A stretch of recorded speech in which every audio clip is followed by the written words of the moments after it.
Good afternoon, everyone. Today is 5th of January, and my name is Mayur, and we are back again with our regular CNA newspaper analysis. Today, we would be discussing 5 important articles. All these articles have been chosen after considering the requirements of the mains examination and prelims examination. तो हम largely answer writing perspective से इसको evaluate करेंगे article को, और हम सिर्फ उन चीज़ों के ऊपर फोकस करेंगे जो मेंस के लिए इंपॉर्टेंट है एग्जाम के पर्सपेक्टिव से, और उस कंटेंट से प्रीलिम्स के लिए क्या एमसीक्यू जनरेट हो सकता है उसको हम सॉल्व करने की कोशिश करेंगे। सीएनए में क्या नहीं है? सीएनए में अननेसेसरी फैक्ट्स, अननेसेसरी इंफॉर्मेशन जो कॉमन रीडर के लिए न्यूज़पेपर में आता है वो कुछ भी नहीं है। यहाँ पर सिर्फ हम ऑब्जेक्टिवली एग्जाम पर्सपेक्टिव से जो चाहिए बस उतना ही है, मिनिमम कंटेंट पे मैक्सिमम आउटपुट के ऊपर हम फोकस करेंगे। So first I'll give you the brief overview of which are the 5 articles that we are going to discuss. The first article is high and dry. ये editorial है, ये editorial the Hindu का है, और ये एडिटोरियल डिस्कस करता है कि जो गिग वर्कर्स है, गिग वर्कर्स मतलब प्लेटफॉर्म वर्कर्स मतलब जो ओला, उबर, रैपिडो, जोमैटो, ब्लिंकिट, स्विगी, जो एप्लीकेशन के ऊपर काम करते हैं, डिलीवरी बॉयज स्पेसिफिकली, उनके प्रोटेक्शन के लिए एक बिल आया है। उस बिल को क्रिटिकली इवैल्यूएट करता है ये editorial. So will discuss that.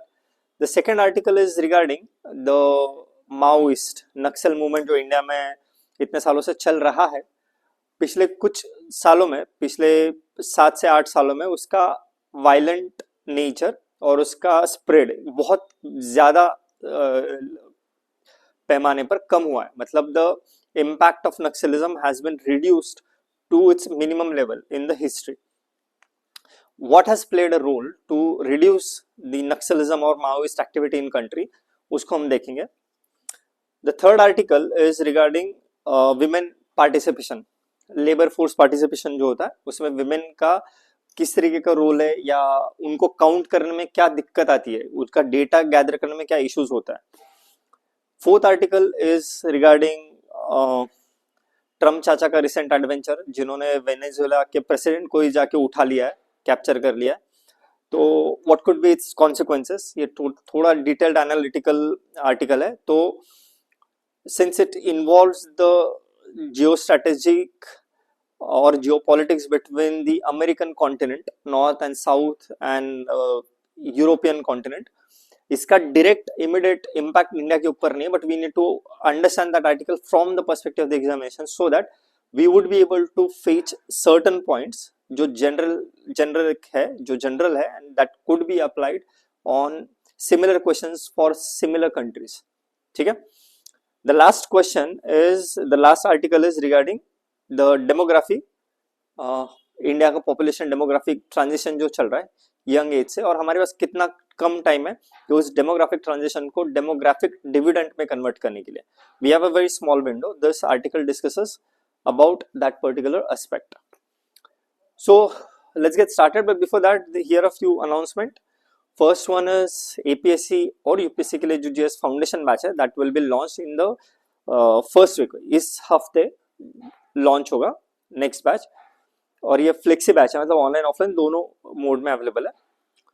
ये उन बच्चों के लिए जो 2026 में प्रीलिम्स दे रहे हैं और जिन्होंने पहले पढ़ाई कर रखी है लेकिन उनको क्विक रिवीजन की जरूरत है, उनके लिए है ये क्रैश कोर्स, जिसमें 15,000 MCQ का प्रीफिट इनिशिएटिव को इंक्लूड किया है एंड 10 स्मार्ट बुक्स प्रीलिम्स के वो भी इंक्लूडेड है, पर्सनलाइज मेंटरशिप भी है, और few online as well as offline lectures भी होंगे subject specific. This is a pre-fit initiative that I was referring to. It's the ecosystem of 15,000 MCQ, out of which 3,000 plus MCQs are free of cost on YouTube, discussed live, और ये जो question का designing है वो incremental difficulty level पे है। मतलब first 5 weeks you will be focusing on simple easy level question, next 5 weeks you will be focusing on moderate questions, and remaining 6 to 8 weeks depending upon when the exam is, you would be focusing on the most difficult and complicated questions. तो incremental difficulty level के हिसाब से we have designed this program. the 12,000 MCQ part of which is in the form of 120 test series is a paid course. वो CSAP की app के ऊपर आपको available होगा.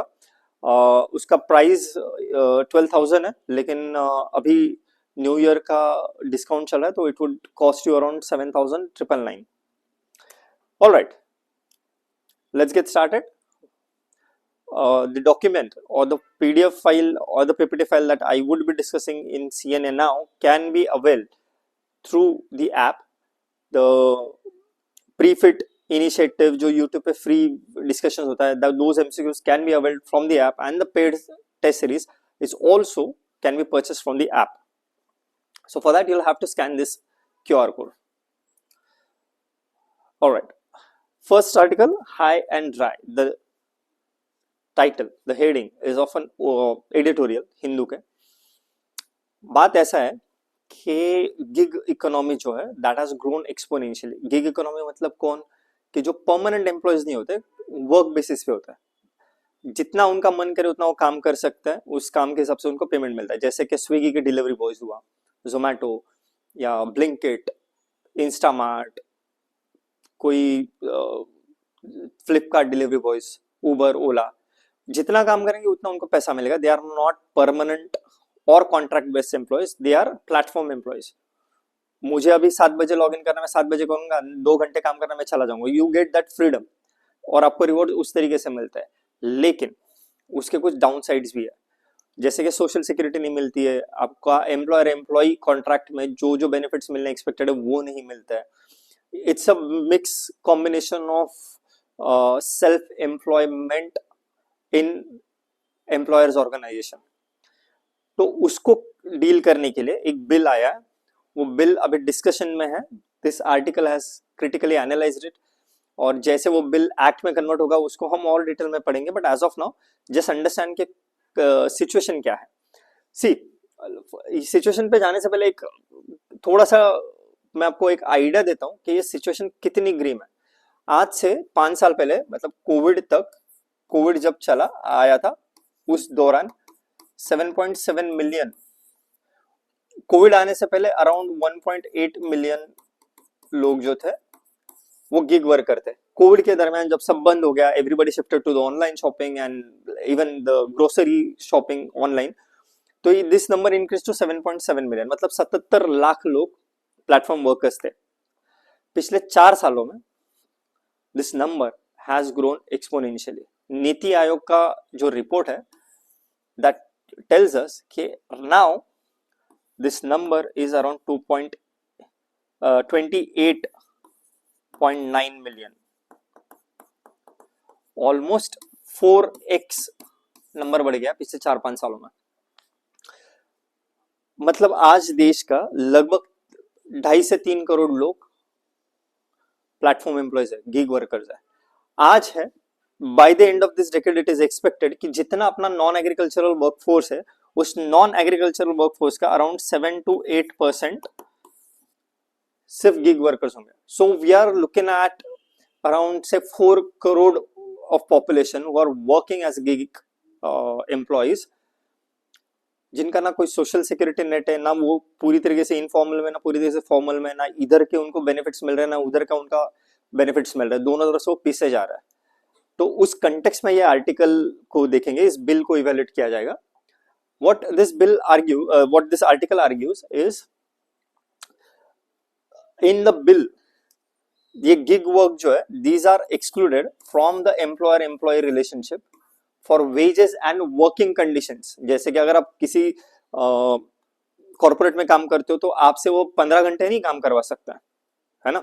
आपको 9 आवर्स काम करना है, उसमें 1 घंटे का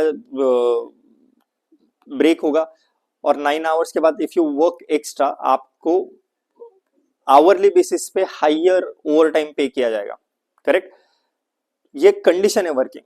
गिग वर्कर का कुछ नहीं है भाई, आपको पैसा कमाना है, आप सुबह 7 से रात को 12 बजे तक लगे रहो, 15 घंटे काम करो, 18 घंटे काम करो, whatever it is, no work condition apply, और उसका पे भी बहुत वेरिएबल होता है. सेकंड, सोशल सिक्योरिटी जो है गिग वर्कर्स में, that is limited to a contributory framework without the clarity of benefits. मतलब ये जो बिल ने अब तक तो नहीं है, लेकिन ये बिल कह रहा है कि अब सोशल सिक्योरिटी बेनिफिट दिया जाएगा। लेकिन ये सोशल सिक्योरिटी बेनिफिट मतलब पेंशन, एक्सीडेंटल सिचुएशन में कितना आपको पैसा मिलेगा, क्या मिल सकता है, वो डिपेंड करेगा कि मैं एज अ गिग वर्कर कितना कंट्रीब्यूट कर रहा हूँ, और उस कंट्रीब्यूशन के बाद मुझे एग्जैक्ट बेनिफिट्स क्या मिलेंगे उसके ऊपर क्लैरिटी इस बिल में नहीं है। एडिटोरियल ये आर्ग्यू करता है। थर्ड, जो एलिजिबिलिटी थ्रेशोल्ड है, किसी को अगर गिग वर्कर कहलवाना है तो उसका एलिजिबिलिटी थ्रेशोल्ड उन्होंने ये लिखा दिया है, कम से कम 90 to 120 डेज, कम से कम कंटिन्यूस 3 से 4 महीना अगर आपने साल भर में काम किया है, then only you will be eligible for getting benefit out of this bill.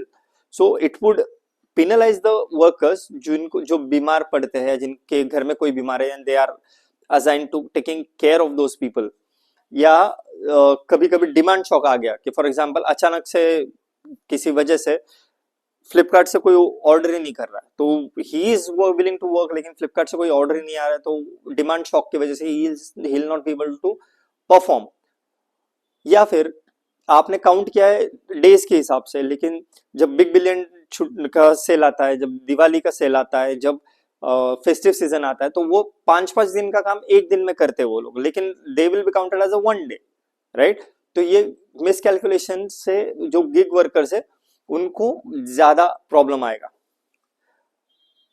Fourth is जो डेटा है ना एम्प्लॉयज का, गिग वर्कर्स का, वो प्लेटफॉर्म सेंट्रिक है, मतलब there is no one uniform data across the platforms. मतलब जोमेटो का अपना अलग डेटा है कि मेरे यहाँ पे इतना इतना बंदा इतना इतना काम किया, स्विगी का अलग है, ब्लिंकिट का अलग है।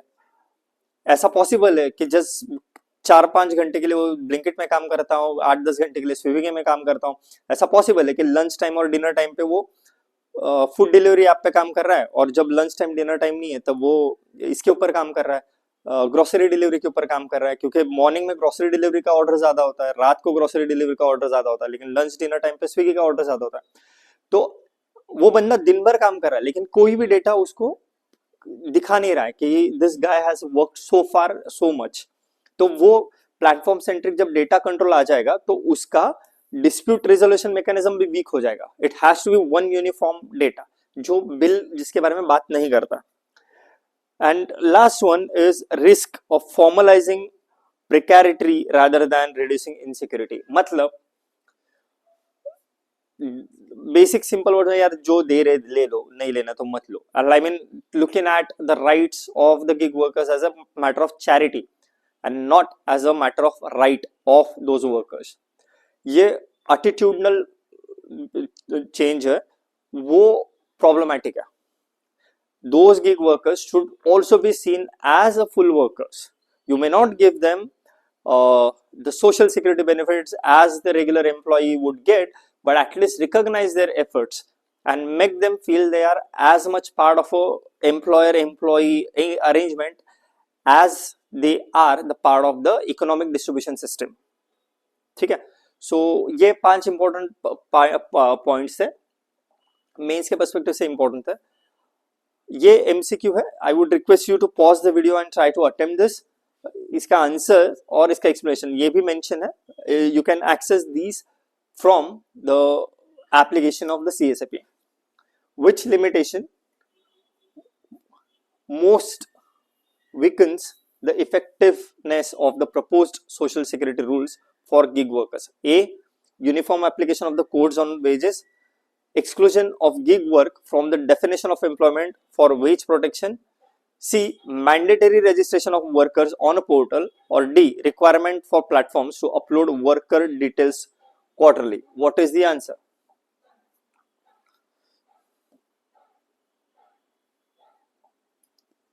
Please pause the video and try to answer this. The answer is exclusion of gig work from the definition of employment for wage protection. ठीक है, details can be seen from the PDF. Next article is regarding Maoist activity. What article is arguing?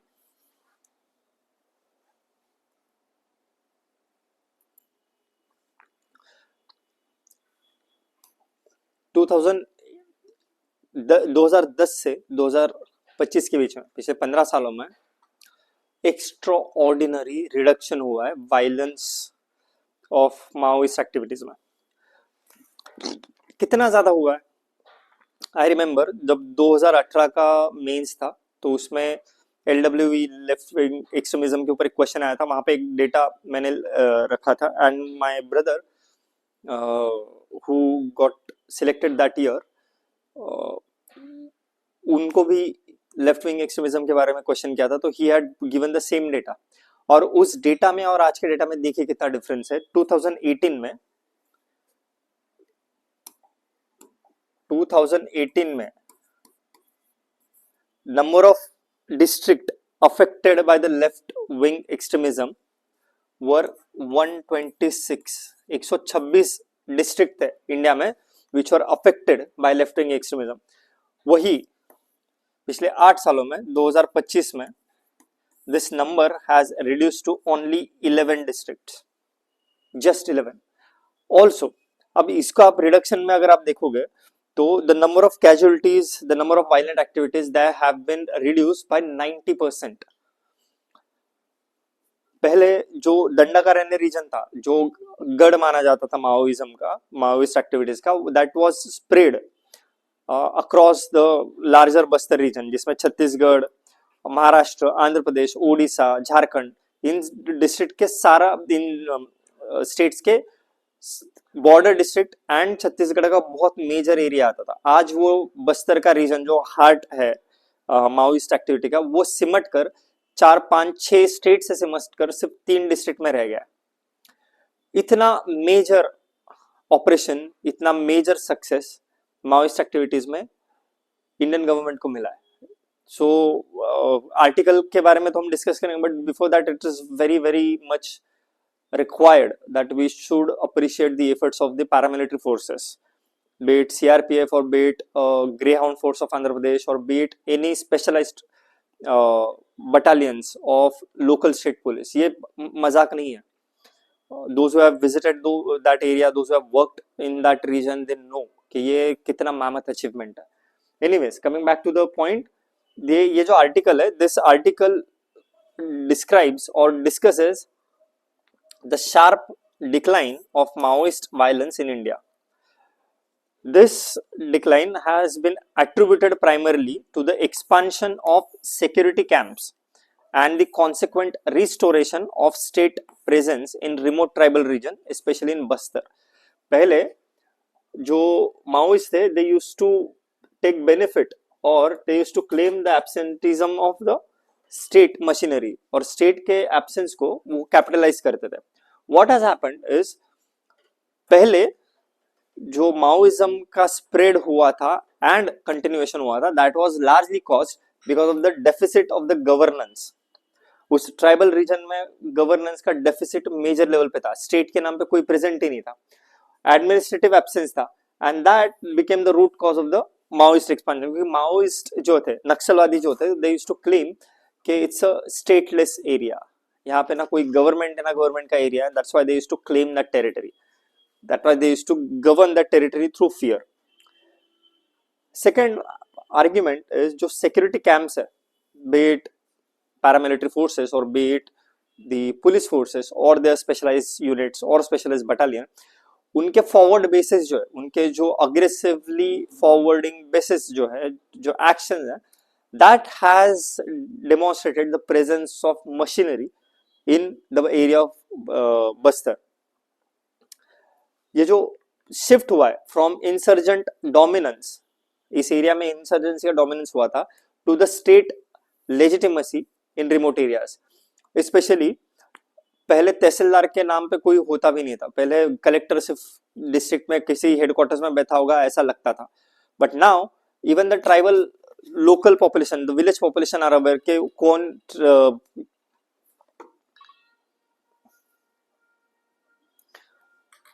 तहसीलदार है, कौन collector है, कौन revenue officer है, how they are working on this, how they are expected to deliver, what we can expect from them। अगर नहीं करेंगे तो क्या हो सकता है, डेवलपमेंट वर्क कितना अच्छा हुआ है। स्पेशली जैसे जैसे माओइस्ट का कंट्रोल कम हुआ, स्टेट का एक्सपांशन हुआ, इट ऑल्सो रिफ्लेक्ट्स कि गवर्नमेंट का मतलब ह्यूमन इंटेलिजेंस कंपोनेंट कितना ज्यादा अच्छा हो गया, क्योंकि जो इंटेल मिल रहा है वो लोकल पॉपुलेशन से ही मिल रहा है। लोकल पॉपुलेशन अगर कंफर्टेबल फील कर रहा है कि हम आपको गवर्नमेंट को इंटेलिजेंस दे सकते हैं कि these are our enemies, these people are sitting here, these are their assets, ये तब बता पा रहे जब उनको ट्रस्ट आ गया है गवर्नमेंट में कि ये कुछ हो जाए हमको ये प्रोटेक्ट कर लेंगे।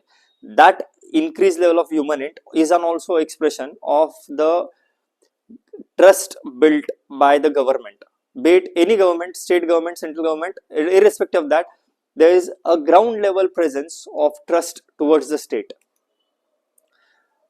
ये मैंने जैसे बताया कि improved human int and operational effectiveness of the security forces.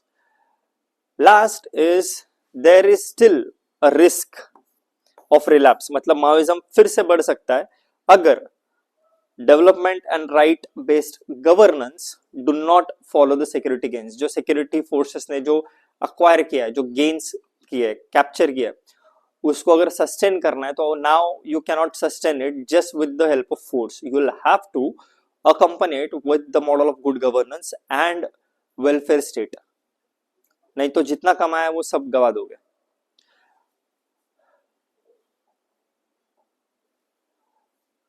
Pause the video and try and answer this MCQ. Why are security camps considered as game changer in India's fight against Maoism? A. They eliminate the need for civil administration. B. They enable the permanent military occupation of tribal areas. C. They restore the state presence, security and administrative outreach in the remote regions. Or D. They replace the development programs with policing. Please pause the video and try and answer this question. The correct answer is C.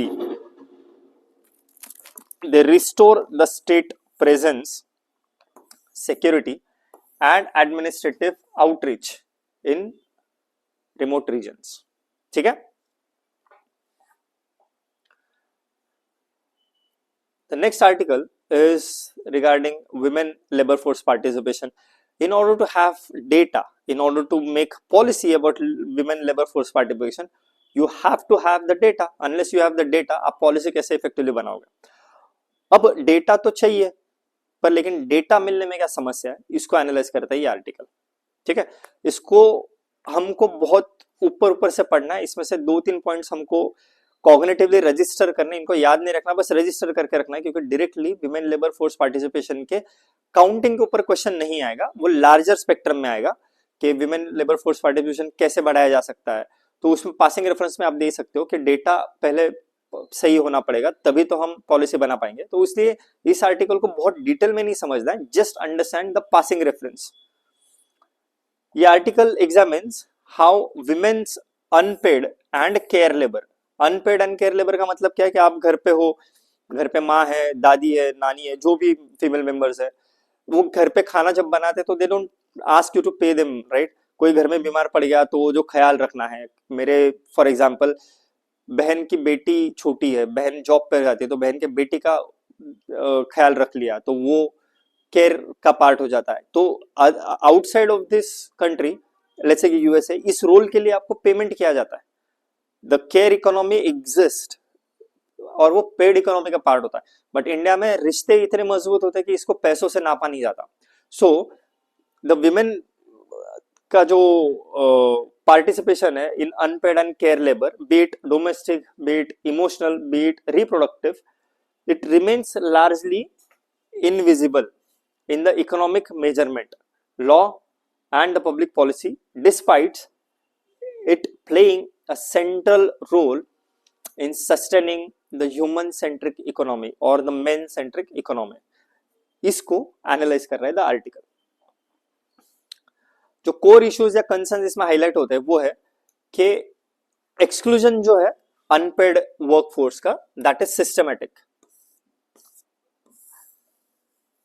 Unpaid care and domestic work from GDP and national accounts, ये कोई random हैप्पैजार्ड exclusion नहीं है, ये एक systematic exclusion है। जो policy है that is biased, privileging the productive market labour over the social reproduction. Social reproduction का मतलब बायोलॉजिकल रिप्रोडक्शन मतलब क्या, husband wife they had a baby, तो वो बच्चा जो है वो बायोलॉजिकल रिप्रोडक्शन है हस्बैंड का और वाइफ का, लेकिन उस बच्चे का ख्याल सिर्फ दोनों नहीं रख रहे, दादा नाना नानी मामा मामी चाचा छोटे भाई बड़े भाई नेफ्यूज, ये सारे एक फैमिली बन के ख्याल रखा जाता है। That is referred as social reproduction. ये सोशल रिप्रोडक्शन को एक तरीके से इग्नोर करके सिर्फ प्रोडक्टिव मार्केट को हाईलाइट किया जाता है। जो लेबर है, लेबर का जो डिवीजन है that is gender division which enforces the invisibility of women's economic role, ignore कर दिया जाता है। लीगल एंड पॉलिसी रिकॉग्निशन जो है for the women participation in care and unpaid economy, emotional labour में वो मिसिंग है, it is not recognised at all. And there are consequences for this ignorance for women's workforce participation, pensions, and economic autonomy. They have none, and that's a very sad state of affair. This all is happening because हमारा जो data counting का mechanism है वो flawed है। हम care economy, emotional economy, social reproduction, इन चीजों को तवज्जो ही नहीं देता है। इस आर्टिकल में बस आपको पासिंग रेफरेंस से आइडिया लेना था। Please pause the video and try and solve this MCQ. Why is the non-recognition of unpaid care work considered a structural issue rather than merely a statistical gap? A. It reduces the size of GDP estimates. B. It reflects the temporary labor market distortions. C. It shapes policy priorities and reinforces gender inequality. D. It affects only informal sector workers. Please pause the video and try and attempt this MCQ.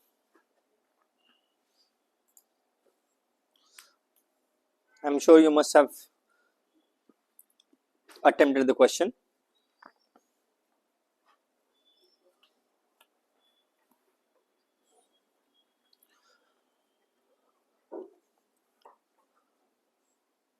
The answer is C.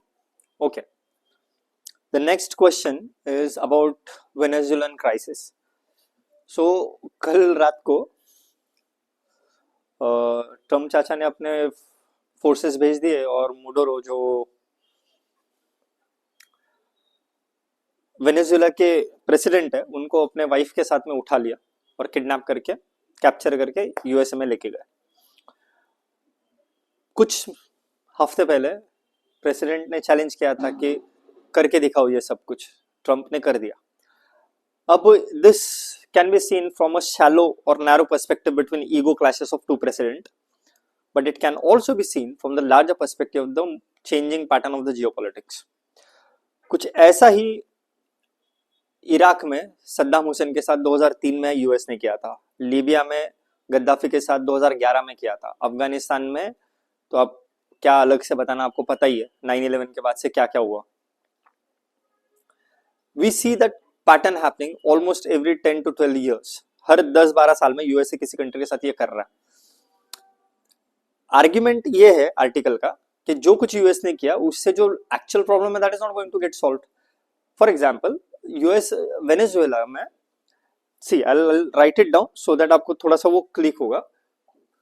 For example Venezuela में जो export market है उसका 95% जो है that is oil exports alone. 95% सिर्फ oil export पे चलता है वो देश, ठीक है। सेकेंड इंपॉर्टेंट फैक्ट कि पिछले 10 सालों में जो वेनेजुएला का जीडीपी है वो 75% से रिड्यूस हुआ है। 10 सालों में लोगों की जीडीपी ग्रो होती है, इनकी जीडीपी 1/4 पे आकर रुक गई है। 75% has lost, now it is remaining just 25% of what it was 10 years ago। अगर इनका इन्फ्लेशन रेट देखोगे ना, यू विल बी शॉक्ड कि इन्फ्लेशन रेट, हम कुछ दिनों पहले ये डिस्कस कर रहे थे कि इंडिया का inflation rate was hovering around 3.7 to 2.7, इस तरीके से हॉवर कर रहा था, 3.7 टू 2.7%। वेनेजुएला का जो इन्फ्लेशन रेट है वो है 1,30,000%। What does this mean? It means कि पिछले साल जो ₹1 का चॉकलेट मिलता था वो अब मिल रहा है लगभग 1,30,000 रुपए में। मतलब उनके करेंसी की क्या वैल्यू है? मतलब पिछले साल जो 10 रुपए का आप बिस्किट का पैकेट खरीदते थे वेनेजुएला में, वो इस साल उसकी कीमत हो चुकी है 13 लाख रुपए। 10 रुपए के बिस्किट आज बिक रहा है 13 लाख रुपए में। This is extreme hyper inflation. You must have studied in economics hyper inflation क्या होता है। This is extreme form of hyper inflation. 2.2 billion barrels per day का ऑयल एक्सट्रैक्शन करने वाला वेनेजुएला पर डे आज सिर्फ 7 मिलियन बैरल्स पर डे का extraction कर रहा है। So you can see that its economy is plummeting. Largest ever peace time migration जो हुआ है वो वेनेजुएला में हुआ है, साउथ अमेरिका में। लगभग 7 million people have out migrated from Venezuela because of this political distress. So इन सारे एस्पेक्ट्स को अगर आप एनालाइज करते हो तो यू नो कि ये कंट्री मतलब गड्ढे में ही जा रही थी। अब ये गड्ढे का जाने का जो स्पीड है वो ट्रम्प चाचा ने और बढ़ा दिया, क्योंकि लीडरशिप को इवैक्यूएट कर दिया। इवैक्यूएटिंग और eliminating leadership without giving alternative system creates even bigger damages, और ये आर्टिकल उसी को डिस्कस कर रहा है।